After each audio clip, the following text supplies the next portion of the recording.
दुनिया रे विश्वासी स्त्री नुह काई की स्त्री नुह बोला जहां तू आनी छु मन सारे संख्या सारे संख्या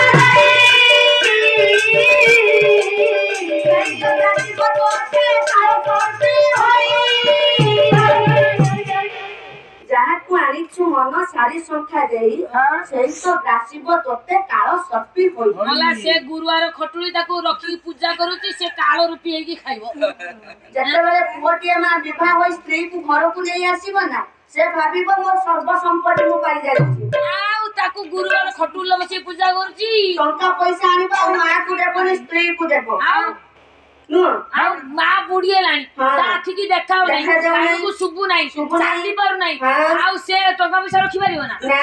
से ता या से रखि परिबो मां पाखरे देबो हां मां पाखरे देबो स्त्री को देबो आउ भाभी मो स्त्री हेउछि मोर विश्वास से विश्वास न आजि काली मा दैव दुर्घटना अनेक हेउछि मो क्या क्या हां दैव दुर्घटना रे जदि स्वामी की चाली जाउछि आज्ञा स्त्री कोन ता पई सब दिन लागि कांदुछि मला हमर कथार्थ आइछि 12 दिन जाय कांदिबो के तमे कांदी पारो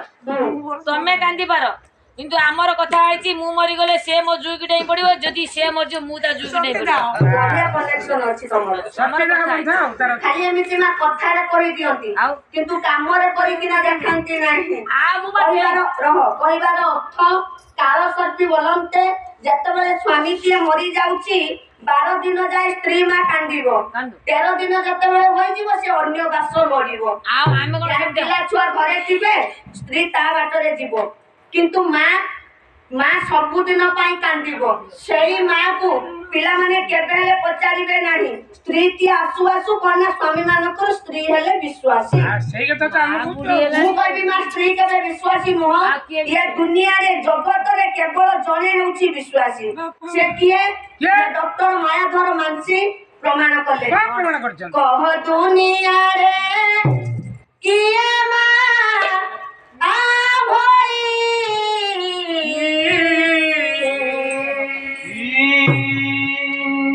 माजी असिए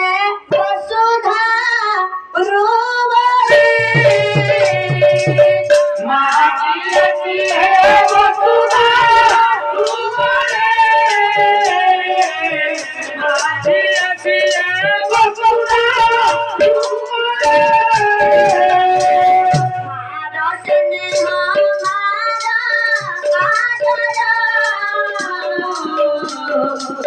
मारा कोमल कथाटी मधुर मारा कोमल कथाटी मधुर मारा कोमल कथाटी मधुर पाटी जाऊ के तो नई जा उता ना कोई तो चले जा उता ना कोई तो चले जा उता ना कोई तो चले जा उता मोरे उमुहा घरु को हे बारी ना कोई तो अंधार लहुरी ना कोई तो अंधार लहुरी ना कोई तो अंधार लहुरी मानो पिला माने जते बुढ़ा बुढ़ी होई गले भी मां आखिरे से हेउछंती पिला मार केश काची जाई थबो अंटा नई जाई थबो बाड़ी धरी चालू थबो पुओ को कहबो ये बुढ़ा नुह ये हेउछि मो पिला पुओ जदी मां बुढ़ा होई जाई थिबो मां कहबो ये हेउछि मो पिला देहरे जदी धूली लागि थिबो सेटा कोन तो कानी रे मां झाड़ी देबो पुओ जदी कुआरे जाईछि द्वार मुहरे माता पथ चाही बसी थी भाबिबो मो पुओ कुआरे जाईछि कोन खाइला न खाइला केते बेले से फेरिबो पुओ न फेरिबा जाए मां पेट को दाना के मां जाई न पेट भरी किना पुओ खाइथिले भी जते बेले मां से घर को आसीबो पुओ को मां कहबो पुओ କୁଆଡେ ଯାଇଥିଲୁ ବାପା କଣ ଖାଇଛୁ ନ ଖାଇଛୁ ଆଗଣ୍ଡା କିଛି ଖାଇନେବୁ ଭାଗବତ ପ୍ରଧାନ ପ୍ରମାଣ କଲେ କହିଲା କେତେ ଖାଇଥିଲେ ମୋଟେ ଖାଇନାହିଁ ମୋ ମା କହୁଥିବ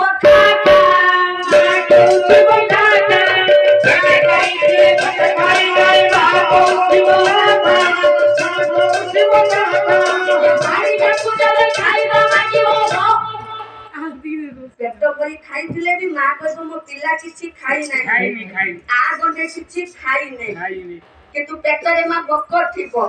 ସ୍ତ୍ରୀ କୁ ଯେତେବେଳେ ଆମେ ଖାଇବାକୁ ମାଗିବା ସ୍ତ୍ରୀ କଣ କହିବ କଣ କହିବ ମା ତୁମେ କଣ କହିବ ବାଡି ପଡା ଛତ ରଖିଆ ଭାରି ଯାକୁ ଯେବେ ଖାଇବ ମାଗିବ ଉଠ ଉଠ ଜଗେ ଯା ଯା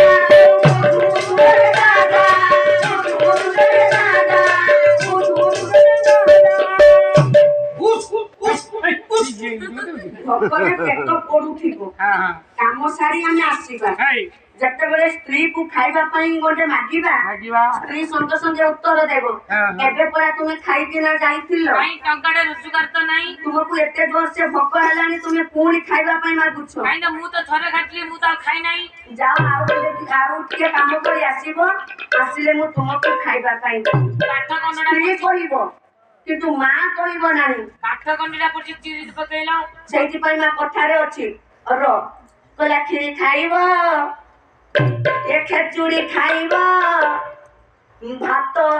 ପଡିକି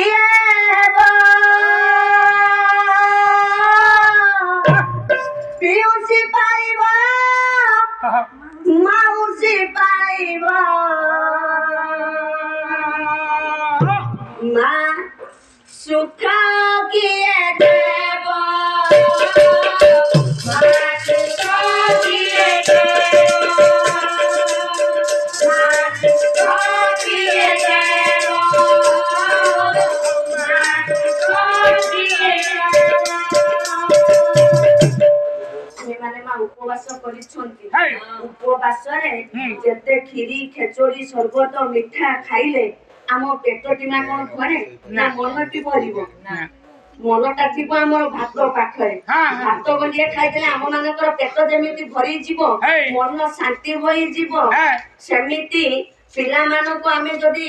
ଯା ନଣନ୍ଦ ଶାଶୁଙ୍କ ପାଖରେ ଛାଡିକିନା ଆମେ ବାହାରକୁ ଯିବା କିନ୍ତୁ ମା ମନଟି କଣ ବୁଝିବ ମା ମନ ସଦା ସର୍ବଦା ପିଲା ପାଖରେ ଥିବ ମା ଚିନ୍ତା କରିବ ମୋ ପିଲା କଣ ଖାଇଲା ନ ଖାଇଲା ଶୋଇଲା କି ନାହିଁ ତା ଦେହ ଭଲ ଅଛି କି ନାହିଁ ସବୁବେଳେ ମା ଚିନ୍ତା କରିବ ମା ତେଣୁ କରି ଆଉ ବାପା ବେଶୀ ବାଟକୁ ଯିବା ନାହିଁ ଯଦି ସ୍ତ୍ରୀ କ୍ଷୀରି ପଲଉ ଆଣିକି ମା ଆମ ମାନଙ୍କୁ ଦେବ ନା ଖାଇବାକୁ ଦେଉଥିବ ଆଣିକି ଏମିତି ମୁହଁଟାକୁ ବୁଲେଇ ଦଉଥିବ ସେଥିରେ ମା କେବେ ଖୁସି ଲାଗିବନି ଶାନ୍ତି ଲାଗିବ କେବେ ଶାନ୍ତି ଲାଗିବନି ମା ଯଦି ଖାଲି ଭାତ ଗଣ୍ଡାଏ ଦବ ନା ସେଇଥିରେ ଆମର ପେଟ ଭରିଯିବ ମା ମନ ଶାନ୍ତି ହୋଇଯିବ କେମିତି ମା ହାତ ବଢା ତୁଚ୍ଛ ଭାତ